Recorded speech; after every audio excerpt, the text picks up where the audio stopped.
Yeah, it's cheap, it's horror, it's for cultured brothers, and it's what I like to play sometimes. Now mind you that I've played 3 versions of this game. No, I'm not talking about Red Colony 1, 2 and 3, I'm talking about the digital Nintendo Switch version of Red Colony, the East Asia Soft released physical version, and the digital uncensored PC version as well. You will see why later on, and yes, I've beaten all 3. So, Red Colony was single-handedly developed by Run Shimotsuji Storm.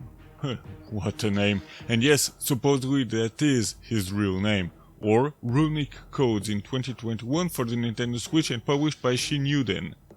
Later that same year, an uncensored version was released on Steam in the US only, which is weird because I would assume the uncensored version would be released first, but hey, that's what Game FAQ says.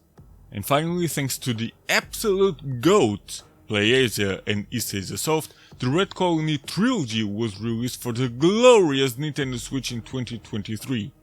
Do I need to say Nintendo Switch 1 now? Fuck.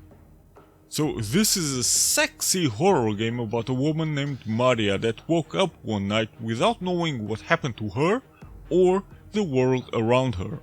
But she only has one thing in mind: finding her daughter. Gradually, she not only finds out what's happening and what launched the zombie epidemic, but also what her husband have been doing behind her back. With her nanny! And yes, you will also find out where your daughter actually is. Especially if you pay attention to your surroundings while playing. Essentially, the story had a bit more to offer than just mindlessly killing zombies to survive, which was very nice. Especially when the story actually seems very real, so to speak. Well, outside of the zombie stuff, of course. It's about a woman that is actually less interested in being a mother and wife, but instead prefers to be a massive workaholic that now is blamed for this zombie epidemic. Heck, she doesn't even know where her daughter's classroom is. Even her friend Jill, maybe a reference to Resident Evil 3 here, shows her disappointment in that. And the husband? While I get his point and ultimately his complaints are actually legit, at least if we can believe the nanny herself, he still didn't act like a real man, but the game needed a bit of drama, I guess. To make it quick though, the story and characters are quite fine for a game like this. To be honest, both points are even better than I initially expected, so nice work there. The explanation for how the zombies came to be and the whole story with dinosaurs is a bit out there, but that's fine and I assume it will be expanded or explained further in the next 2 games. Maria and the zombies move kind of ragdollish, which reminded me of Livestream, a game that I've already talked and did a video about, however it was released shortly after Red Colony, but that's quite okay and less of an issue. If you have played any Resident Evil game, then this screen will instantly remind you of it, but you don't have to sort these items around, they all have a fixed place in this grid. Just like this 3D printer to print stuff might remind you of Resident Evil as well. In this case, the printer is used to print 3 weapons and ammo for your weapons. But to print those you have to find a few items around the game that can blend in with the background and thus be easy to miss sometimes, and the amount of weapons you have here seems small, but it's fine for a game like this. 3 weapons total. Well, actually 4, because the knife is also a weapon, but you don't need to print the knife. You won't necessarily need these guns to survive and beat the game, a knife is actually enough. There are just 2, maybe 3 instances where you need a pistol or a shotgun, but that's about it. In this case, it would have been nice if either the zombies were more challenging to defeat so you would be forced to use your guns, or if there had been more areas where you needed those guns to progress in the game. Again, it's mainly because the knife is more than enough to beat the whole game, but maybe Red Colony 2 will be more challenging and change things around a bit. If you want to save, then you need these USB sticks that you can find throughout the game. Just save the game if you need it.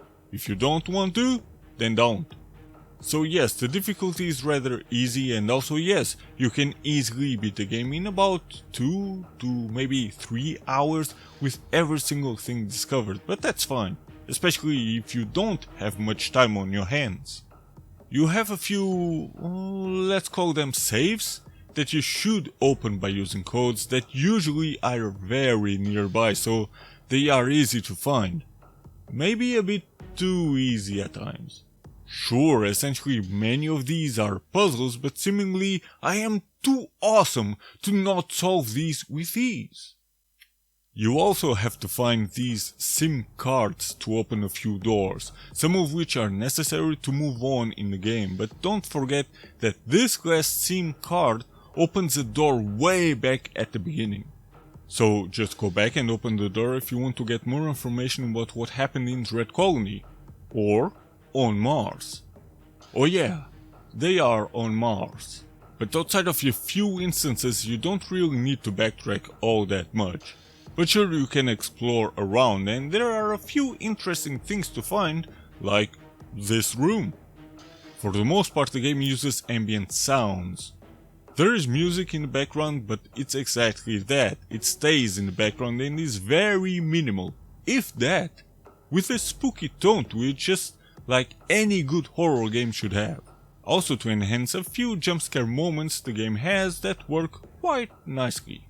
Now there's a janitor room with these figurines, and here the music changes a bit. Only while doing some research I found out about the game called Knife Boy, also developed by Run Shimotsuji Storm prior to Red Colony. And seemingly that's where these characters are from, so maybe I should play that one someday as well. Visually the game is slightly weird. I mean, Maria looks quite fine, especially when her clothes get ripped apart the more often she gets attacked, and then kills herself if her HP is 0, which was a nice touch. But the zombies are a bit weird because they seem to break like porcelain dolls once you hit them, and some of their body parts fly everywhere. But at least they don't respawn at all, meaning once dead, they stay dead. Well, sometimes they still get up again if you return to a certain area, but I guess that's some kind of glitch in the game or something. Also a bit weird is Maria's face compared to the rest of her body. It seems a bit too small, and her proportions compared to especially her husband James are off the chart. Maria is the only one that looks like this as well for some reason. But hey, she has big tits, and that's all that matters. Tits lives matter. In the beginning Maria has no weapon at all, but still runs around as if she was holding a gun, which isn't necessarily a flaw, it just looks funny. But the game has an area here and there with slowdown, but I've only encountered those in the digital Switch version. So at the very end there is this scene about the Blue Colony. The voices in the whole game are all in Japanese, even at the end, and here these two characters speak about how they managed to fuck up the Red Colony. Because spoilers, in the end Maria dies anyway, even after the secret ending. Yes, Red Colony technically has 2 endings. So it doesn't matter if you kill James in this scene or not, because he was already bitten. Maria just didn't know because he acted as if he wasn't bitten, I assume.